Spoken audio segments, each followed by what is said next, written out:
Chers amis, comme vous le savez, nous discutons aujourd'hui à l'Assemblée nationale de 2 motions de censure contre le gouvernement d'Édouard Philippe.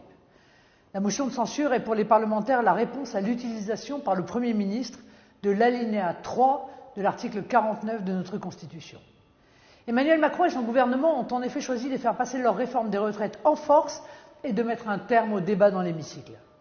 L'acte 2 du mandat d'Emmanuel Macron devait présenter aux Français un président plus à l'écoute et ouvert au dialogue.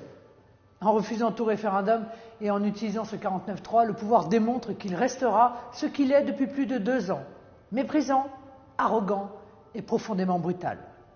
Comme vous le savez, les Français sont majoritairement opposés à cette réforme des retraites et à juste titre. Les Français ne sont pas dupes.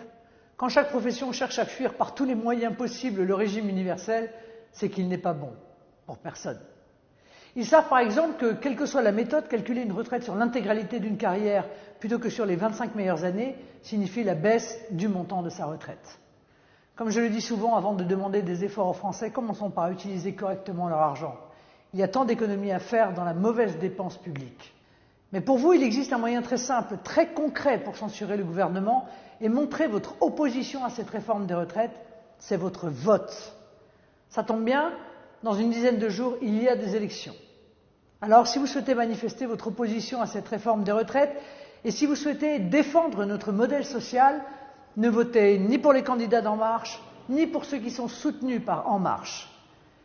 Si vous ne souhaitez pas qu'En Marche crie victoire le 15 ou le 22 mars, alors choisissez la seule alternance crédible et votez pour les listes Rassemblement National ou celles soutenues par le Rassemblement National. Certes, les retraites ne relèvent pas de la compétence des maires, mais plus que jamais, ces élections ont un enjeu national.